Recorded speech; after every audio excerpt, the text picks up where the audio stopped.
بسم الله الرحمن الرحيم. بسم اللہ الرحمن الرحیم. بسم اللہ الرحمن الرحیم. باب ششم باب ششم در بیان نماز در بیان نماز کے مشتمل است کے مشتمل است بر چہار فصل. بر چہار فصل. چھٹا باب چھٹا باب نماز کے بیان میں نماز کے بیان میں جو چار فصلوں پر مشتمل ہے. جو چار فصلوں پر مشتمل ہے. فصل اول فصل اول در بیان فریضہ ہائے نماز. در بیان فریضہ ہائے نماز. پہلا باب پہلا باب نماز کے فرضوں کے بیان میں. نماز کے فرضوں کے بیان میں. ہر کہ او طالب لطیفہ بود ہر کہ او طالب لطیفہ بود مقتدا یش ابو حنیفہ بود. مقتدا یش ابو حنیفہ بود. لطیفہ یہ اردو والا نہیں ہے. اردو میں جوک کو لطیفہ کہتے ہیں. کسی ایسی بات کو جسے سن کر لوگ ہنسیں، یہ وہ نہیں ہے. لطیفہ یہاں عربی کا لفظ ہے. لطیفہ کا معنی ہے کہ پاکیزہ اور نازک بات یا پاکیزہ اور نازک چیز، بہت جو پاکیزہ بھی ہو اور بڑی وہ سینسٹیو کہہ لیں یا اس طرح کی چیز ہو، بڑی بہت زیادہ نازک اور خوبصورت. مقتدا کہتے ہیں پیش رہنما کو، جس کی پیروی کی جائے، جس کی اقتداء کی جائے. مقتدا یش اس کے مقتدا، اس کے رہنما. ابو حنیفہ بود ابو حنیفہ ہیں، یعنی جو بندہ پاکیزگی کا طلبگار ہے، پاکیزہ چیز کا طلبگار ہے، تو وہ اپنا مقتدا امام ابو حنیفہ کو بنائے گا. ابو حنیفہ آپ کی کنیت ہے. یہ جو باپ یا بیٹے کی طرف یا کسی چیز کی طرف بھی اب کا لفظ لگا کر یا ابن کا لفظ لگا کر بندے کا نام رکھتے ہیں تو یہ کنیت کہلاتی ہے. ابو حنیفہ آپ کا یہ کوئی نام کسی بیٹے بیٹی کا نہیں تھا. حنیف اس دین کا نام ہے. قرآن کریم میں بھی یہ لفظ استعمال ہوا وَاتَّبِعُوا مِلَّةَ إِبْرَاهِيمَ حَنِيفًا. اصل میں حنیف کا لفظی معنی یہ ہوتا ہے کہ ہر قسم کی جو ہے نا وہ برائیوں سے اور غلط باتوں سے الگ تھلگ ہو کے جو صرف اور صرف اللہ کا ہو جائے، اسے کہتے ہیں حنیف. اسی لیے ہمارے دین کو دین حنیف کہتے ہیں کہ اس میں شرک یا بت پرستی یا کوئی بھی غلط ایکٹ یا کوئی بھی غلط سوچ عقیدہ وہ نہیں ہے. تو ابو حنیفہ کا یہ مطلب ہے کہ وہ بندہ جو دین حنیف پر چلنے والا ہے، اس دین پر کا پیروکار ہے کہ جو دین ہر قسم کی جو ہے نا وہ ایکسٹریمزم سے یا کمی بیشی سے جو ہے نا وہ پاک ہے.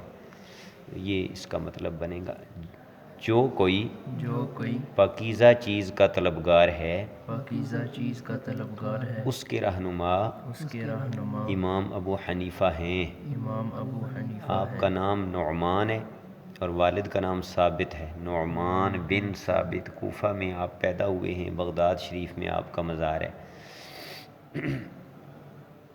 150 ہجری میں آپ کی وفات ہوئی ہے. یہ یاد رکھنا ضروری ہے. 150 ہجری آپ کا سن وفات ہے. او در اسلام صوفی و صافی او در اسلام صوفی و صافی در شریعت وفی و ہم وافی. در شریعت وفی و ہم وافی. صوفی کا معنی ہے وہ شخص جو اللہ تعالیٰ کے غیر سے دل کو پاک کر لے، جس کے دل میں صرف اللہ تعالیٰ کا خیال ہو، اللہ تعالیٰ کی محبت ہو. اور صافی کا معنی ہے وہ بندہ کہ جس میں کوئی کھوٹ نہ ہو، جو بالکل صاف ستھرا ہو. وفی کا معنی ہے کامل، اور وافی کا معنی ہے کہ کافی، جو جس کے بعد پھر اور کسی کی ضرورت نہ رہے. وہ اسلام میں پاکیزہ اور صاف ستھرے، شریعت میں کامل اور کافی.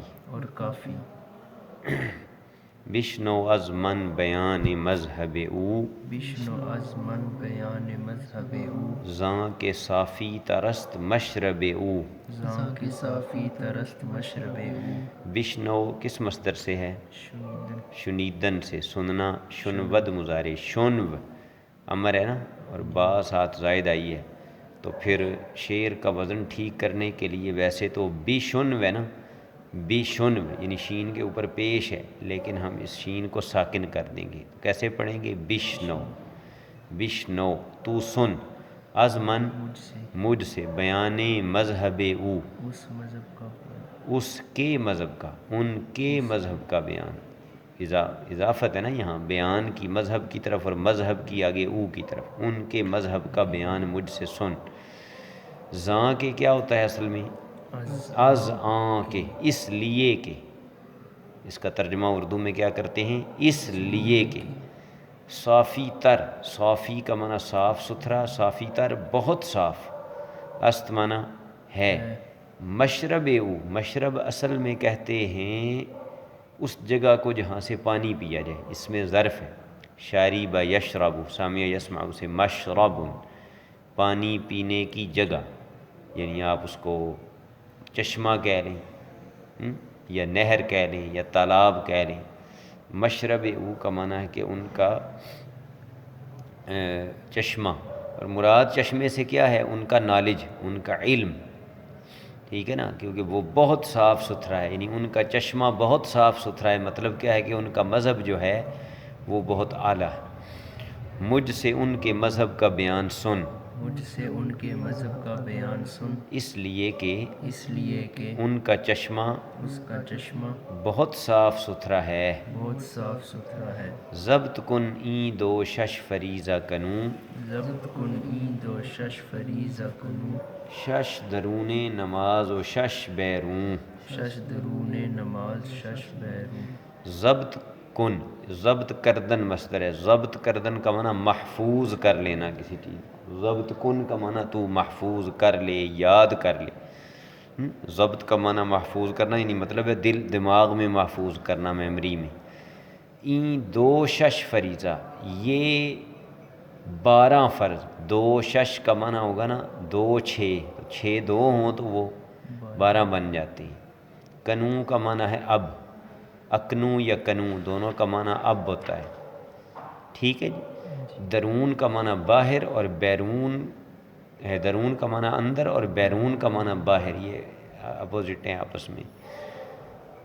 اب تو ان 12 فرضوں کو یاد کر، ان 12 فرضوں کو یاد کر، 6 نماز کے اندر 6 نماز کے اندر اور 6 باہر، اور 6 باہر۔ یعنی انہوں نے بتایا کہ نماز میں کل کتنے فرض ہیں؟ 12، 6 وہ ہیں جو نماز شروع کرنے سے پہلے جن کو پورا کرنا ہے، اور 6 نماز کے اندر ہیں۔ اصل میں یہ انہوں نے چونکہ بالکل ابتدائی کتاب ہے نا تو آسان کر دیا ہے معاملہ، ورنہ اس کی صحیح تفصیل یہ ہے کہ اصل میں نماز کی 6 شرطیں ہیں اور 6 فرض ہیں۔ شرط اور فرض میں فرق ہوتا ہے، شرط جو ہوتی ہے نا کسی چیز کی وہ اس سے پہلے ہوتی ہے، اور فرض جو ہوتا ہے وہ اس چیز کے اندر ہوتا ہے۔ تو 6 جو کہہ رہے ہیں نا کہ 6 نماز سے پہلے ہیں، 6 نماز کے باہر ہیں، تو وہ اصل میں فرض نہیں ہیں بلکہ وہ نماز کی شرائط ہیں، نماز کی شرائط ہیں، لیکن چونکہ پہلی کتاب تھی تو انہوں نے آسانی کے لیے یہ کہہ دیا۔ تا نمازے تو با نوا گردد، تا نمازے تو با نوا گردد، فرض و نفلت ہما روا گردد۔ فرض و نفلت ہما روا گردد۔ با نوا، نوا کا معنی ہوتا ہے تازگی، فریشنس یا اطمینان، کسی بندے کا کسی چیز پہ سیٹسفائیڈ ہو جانا، یہ ہے نوا۔ تو با نوا کا معنی ہے تازگی والی یا اطمینان والی۔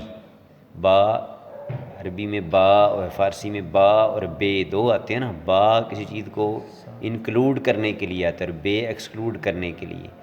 با نوا کا معنی ہوگا اطمینان والی، اطمینان کے ساتھ، ٹھیک ہے جی۔ بے نوا، اردو میں بھی لفظ ہوتا ہے بے نوا، کئی نعتوں میں بھی ہے، تو بے نوا اس بندے کو کہتے ہیں جس کے پاس کچھ نہ ہو، بیچارے کے پاس، یعنی فقیر۔ گردد یہ پھر گشتن سے ہے، یہ بہت زیادہ آیا ہوا ہے، اس کو اچھی طرح ذہن نشین کریں۔ گشتن کا معنی گھومنا یا پھرنا، اور ہونا یہاں اس کا معنی ہونا ہے۔ فرض و نفلت، تیرے فرض اور نفل، فرض اور نفل دونوں آپ پڑھ چکے ہیں تعلیم الاسلام میں، کہ فرض وہ چیز ہوتی ہے جس کو کرنا ضروری ہوتا ہے، اور نفل وہ ہوتا ہے کہ جو کمپلسری نہیں ہوتی، یعنی اس میں اب ابلیگیشن نہیں ہوتی آپ کے اوپر، آپ کی اپنی مرضی، آپ کریں گے تو اس میں ثواب ملے گا۔ ہما کا معنی سب، روا گردد جائز ہوں، تاکہ تیری نماز تاکہ تیری نماز اطمینان کے ساتھ ہو، اطمینان کے ساتھ ہو، تیرے فرض اور نفل تیرے فرض اور نفل سب جائز ہو جائیں۔ سب جائز ہو جائیں۔ یعنی یہ 12 چیزیں یاد کر تاکہ یہ تیری نماز بھی اطمینان کے ساتھ ادا ہو اور تیرے فرض اور نفل جائز ہوں، کیونکہ ان 12 چیزوں کو اگر پورا نہیں کرو گے تو پھر وہ جائز نہیں ہوں گے، یہ کہنا چاہتے ہیں۔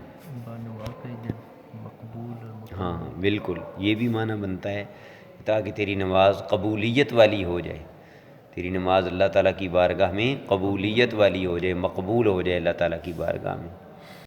آنچ بیروں کنوں ترا فرزست، آنچ بیروں کنوں ترا فرزست، عرض دارم کے موضع عرض است۔ عرض دارم کے موضع عرض است۔ آنچ کا معنی وہ جو وہ جو، بیرون باہر، کنوں اب، ترا تیرے لیے، فرضست فرض ہے، عرض دارم میں عرض کرتا ہوں، لفظی معنی تو بنے گا نا رکھتا ہوں، لیکن با محاورہ ترجمہ کیا ہوگا؟ عرض دارم عرض کرتا ہوں، کہ معنی کیوں کہ، موضع یہ مفعل کے وزن پر ظرف کا صیغہ ہے، موضع جگہ، موضع کا معنی کیا ہوتا ہے؟ جگہ، موضع عرض است کہ یہ عرض کرنے کی جگہ ہے، یعنی عرض کرنے کا موقع ہے، اس لیے میں یہ عرض کر رہا ہوں۔ وہ چیزیں وہ چیزیں جو اب تیرے لیے جو اب تیرے لیے باہر فرض ہیں، باہر فرض ہیں، میں عرض کرتا ہوں میں عرض کرتا ہوں کیونکہ عرض کرنے کی جگہ ہے۔ کیونکہ عرض کرنے کی جگہ ہے۔ یعنی وہ طالب علم کو کہہ رہے ہیں کہ گویا طالب علم کے سامنے بات کرنا یہی وہ جگہ ہے کہ جہاں بات کی جائے۔ نیت است و طہارت و تکبیر، نیت است و طہارت و تکبیر، پوشش عورت و مکان طہیر، پوشش و عورت، پوشش عورت و مکان طہیر۔ پوشش عورت و مکان طہیر۔ نیت کا معنی دل کا ارادہ، طہارت کا معنی پاکیزگی، اس میں طہارت میں انسان کے بدن کی طہارت بھی آ گئی اور کپڑے کی طہارت بھی، بدن بھی پاک ہو اور کپڑے بھی۔ تکبیر کا معنی اللہ اکبر کہنا، تکبیر تحریمہ جسے کہا جاتا ہے، نماز کے شروع میں جو اللہ اکبر کہتے ہیں نا اس کا نام کیا ہے؟ تکبیر تحریمہ۔ تکبیر تحریمہ اسے کیوں کہتے ہیں؟ تحریم کا معنی ہوتا ہے حرام کر دینا، منع کر دینا۔ جو ہی بندہ وہ تکبیر کہتا ہے تو کھانا پینا، بات چیت، یہ ساری باتیں اس کے لیے حرام ہو جاتی ہیں، ناجائز ہو جاتی ہیں۔ پوشش عورت، پوشش جو ہے یہ پوشیدن کا حاصل مصدر ہے، پوشش کا معنی ڈھانپنا، عورت کا لفظ پیچھے آ چکا ہے، شرمگاہ کو ڈھانپنا۔ مکان طہیر، پاک جگہ، مکان کا معنی جگہ اور طہیر کا معنی پاک۔ نیت اور پاکیزگی نیت اور پاکیزگی اور اللہ اکبر کہنا، اور اللہ اکبر کہنا، شرمگاہ کا ڈھانپنا شرمگاہ کا ڈھانپنا اور پاک جگہ ہے۔ اور پاک جگہ ہے۔ یعنی 5 چیزیں انہوں نے ایک ہی شعر کے اندر بیان کر دی ہیں، کل 6 ہیں۔ غم اسلام بایدت خوردن، غم اسلام بایدت خوردن، روح ہم سوئے قبلہ آوردن۔ روح ہم سوئے قبلہ آوردن، بایدت خوردن، باید کس مصدر سے بنا ہے؟ بائستن، بائستن کا معنی چاہنا، چاہنا، باید کا معنی چاہیے، تجھے، تا کا معنی تجھے ہو گیا، خوردن معنی کھانا، بایدت خوردن تجھے کھانا چاہیے، سوئے قبلہ قبلے کی طرف قبلہ کی طرف، آوردن آنا، لانا، روح کا معنی منہ، چہرہ، تجھے اسلام کا غم کھانا چاہیے، تجھے اسلام کا غم کھانا چاہیے، منہ کو بھی منہ کو بھی قبلے کی طرف لانا چاہیے۔ قبلے کی طرف لانا چاہیے۔ اس طرح چھٹی کا چیز کا یہاں ذکر آ گیا، یعنی استقبال قبلہ، قبلہ کی طرف منہ کرنا۔ یہ 6 چیزیں ہیں جن کو انہوں نے کہا ہے کہ وہ نماز کے باہر ہیں، ان کو کیا کہتے ہیں؟ شرائط نماز۔ یہ اصل میں کیا ہیں؟ شرائط نماز۔ پہلی چیز نیت، یعنی مثلا یہ نیت ہو کہ میں عصر کی نماز پڑھنے لگا ہوں اور فرض پڑھنے لگا ہوں۔ ایک اس میں نیت میں یہ ہونا ضروری ہے، تعیین، اس کو معین کرنا ضروری ہے کہ یہ اسپیسیفائی کرنا کہ یہ ظہر کی نماز ہے یا عصر کی ہے۔ پھر یہ بھی اسپیسیفائی کرنا ضروری ہے کہ فرض ہیں یا سنتیں ہیں یا نفل ہیں، ٹھیک ہے؟ اور رکعتوں کی تعداد بھی، کہ رکعتیں کتنی ہیں، 2 ہیں، 3 ہیں، 4 ہیں، تو یہ نیت ہوگی۔ اچھا، پھر ادا ہے یا قضا ہے، اس کی بھی نیت ہوگی۔ دل میں ارادہ ہوگا نا کہ میں اپنے وقت پہ پڑھنے لگا ہوں یا وقت تو گزر گیا ہے بعد میں پڑھنے لگا ہوں، یہ نیت میں ساری چیزیں آ جائیں گی۔ طہارت میں بتایا کہ بدن کی طہارت بھی آ گئی اور کپڑے کی۔ اسی طرح شرمگاہ کا ڈھانپنا تو مرد کی وہ آپ کو بتایا ہے کہ ناف سے لے کر گھٹنوں کے نیچے تک ہے، اور عورت کا سارا بدن ہی سوائے اس کے چہرے کے اور دونوں ہاتھوں اور دونوں پاؤں کے۔ اور جگہ کا پاک ہونا، جگہ میں بھی جس جگہ پہ وہ کھڑا ہے یا اس کے پاؤں لگ رہے ہیں، جہاں سجدے میں اس کے گھٹنے اور اس کے ہاتھ اور اس کا ناک اور ماتھا لگنا ہے، کم از کم ایٹ لیسٹ ان جگہوں کا پاک ہونا ضروری ہے۔ سمجھ آئی ہے؟ کم از کم، بہتر تو یہ نا کہ ساری جگہ ہی پاک ہو، لیکن کم از کم ان جگہوں کا پاک ہونا ضروری ہے۔ ان میں سے اگر کوئی جگہ پلید ہوگی تو نماز نہیں ہوگی۔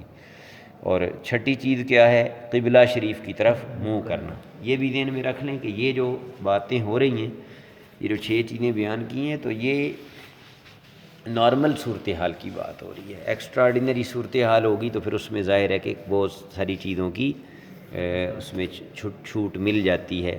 مثلاً قبلہ کی طرف منہ کر کے نماز پڑھے گا تو دشمن اس کو دیکھ لیں گے، مار دیں گے، اس طرح کا معاملہ ہے، تو پھر وہ جس طرف بھی منہ کر کے نماز پڑھنا چاہے پڑھ سکتا ہے۔ یہ تو ہو گئے جو نماز سے باہر ہیں، یعنی شرائط نماز۔ شش دیگر اند در درون نماز، شش دیگر اند در درون نماز، یہ یہاں لکھا ہوا ہے شش دیگر در اندرون نماز، تو اس طرح نا وزن پورا نہیں بنتا، تو اور نسخوں میں بھی ہم نے دیکھا تھا اور پھر اس لیے کریکشن کر دی تھی اس میں۔ شش دیگر اند در درون نماز، شش دیگر اند در درون نماز، فرض گیر و نماز کن بنیاز۔ فرض گیر و نماز کن بنیاز، شش دیگر کا معنی 6 دوسرے، یعنی 6 اور، در اندرون نماز، اند وہ ہیں، در درون نماز نماز کے اندر، ٹھیک ہے جی۔ فرض گیر انہیں فرض پکڑ یعنی فرض سمجھ، و نماز کن بنیاز اور نماز ادا کر بنیاز عاجزی کے ساتھ۔ نیاز کا معنی ہوتا ہے عاجزی، پہلے بھی لفظ آ چکا ہے، ٹھیک ہے نا، نیاز، ہاں جی، نیاز کا معنی عاجزی، انکساری۔ 6 دوسرے 6 دوسرے نماز کے اندر ہیں، نماز کے اندر ہیں، انہیں فرض سمجھ انہیں فرض سمجھ اور عاجزی سے نماز ادا کر۔ اور عاجزی سے نماز ادا کر۔ آن قیام و قراءت است و رکوع، آن قیامت و قراءت است، آن قیام و قراءت است و رکوع، آن قیام و قراءت است رکوع، قعدہ آخرین و سجدہ خضوع۔ قعدہ آخرین سجدہ خضوع، اصل میں سجدہ خضوع ہونا چاہیے، مضاف مضاف الیہ ہیں، لیکن ضرورت شعری اسے کہتے ہیں کہ وزن شعر کا پورا رکھنے کے لیے وہ اضافت کو ختم کر دیا، سجدہ خضوع پڑھیں گے۔ قیام کا معنی ہوتا ہے کھڑا ہونا، نماز میں کھڑا ہونا بھی فرض ہے۔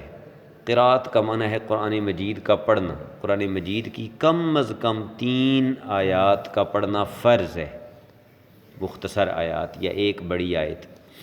اسی طرح رکوع کا معنی جھکنا، اتنا جھکنا کہ کم از کم ہاتھ گھٹنوں تک پہنچ جائیں۔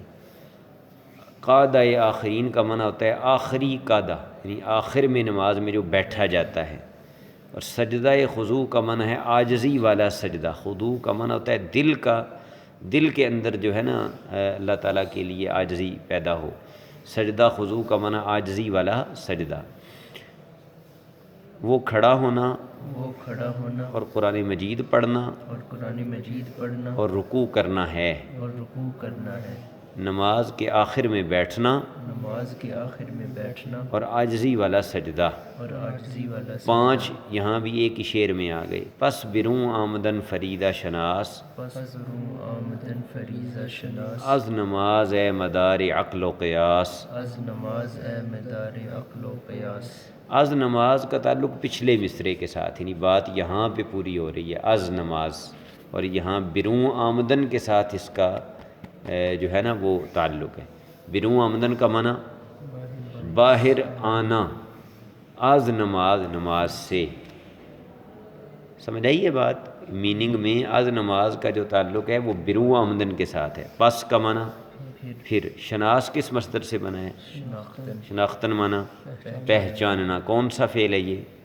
شناس مضارع کا پہلے شناختن شناس امر فعل امر ہے نا۔ شناس کا معنی تو پہچان، پھر نماز سے باہر آنا، پھر نماز سے باہر آنا، فرض جان، فرض جان، اے عقل اور دانائی کی بنیاد۔ اے عقل اور دانائی کی بنیاد۔ قیاس کا معنی دانائی ہے، یہ سامنے والے کو طالب علم کو کہہ رہے ہیں اے عقل اور دانائی کی، یعنی چھٹا فرض کیا ہے جو نماز کے اندر ہے کہ نماز کو مکمل کر کے اپنی مرضی سے نماز سے باہر آ جانا، یعنی کمپلیٹ کر لینا اس کو۔ یہ 6 نماز کے فرض ہو گئے۔ پہلا قیام، دوسرا قرات یعنی قرآن کریم پڑھنا، تیسرا رکوع، چوتھا قعدہ آخرین یعنی آخر میں بیٹھنا، 5واں سجدہ، اور چھٹا نماز سے باہر آنا، خروج بصنعہ اسے کہتے ہیں، نمازی کا اپنی مرضی سے اپنے کسی ایکٹ کے ذریعے نماز سے باہر ہم السلام علیکم کہتے ہیں۔ تو اس طرح اس پہلی فصل کے اندر انہوں نے نماز کی شرطیں اور نماز کے فرض، یہ 12 چیزیں انہوں نے بیان کر دی ہیں۔ اگر بندہ تھوڑی سی کوشش کر لے، یہ جو کم از کم یہ شعر جو ہے نا، یہ 4 شعر، 2 جن میں شرطیں بیان کی ہیں اور 2 جن میں فرض بیان کی، یہ تو زبانی ضرور یاد کر لینے چاہیے تاکہ آسانی رہ جائے، ساری زندگی کے لیے یاد ہو جائیں۔ اس کے بعد دوسری فصل میں واجبات کا بیان کریں گے، اس لیے کہ نماز کے واجبات اور فرائض کا جب تک نہیں پتہ چلتا تو یہ فیصلہ نہیں ہو سکتا کہ سجدہ سہو کہاں لازم آنا ہے کہاں لازم نہیں آنا۔ پھر جب ان سے فارغ ہو جائیں گے تو تیسری فصل میں پھر سجدہ سہو کا پورا طریقہ اور اس کے مسائل بیان کریں گے۔ چوتھی فصل میں نماز کی سنتیں قولی، اور پھر اگلی آگے سنت فعلی، اس طرح یہ باب مکمل ہو جائے گا۔ ٹھیک ہے، نماز کی شرطیں، نماز کے فرض، نماز کے واجبات کے ساتھ ہی پھر سجدہ سہو، اور پھر نماز کی قولی سنتیں اور فعلی سنتیں۔ قولی کہتے ہیں جو وربلی ہو جاتی، یعنی کون کون سی باتیں کہنا سنت ہے، اور فعلی کا معنی ہے ایکٹ، یعنی کون کون سے کام ہیں جن کو کرنا نماز میں سنت ہے۔ اس طرح یہ باب چھٹا جو ہے نا یہ مکمل ہو جائے گا۔ اس میں نماز کے متعلق یہ ساری چیزیں بیان ہو جائیں گی، جو سٹرکچر ہے پورا نماز کا کہہ لیں کہ وہ اس میں پورا ہو جائے گا۔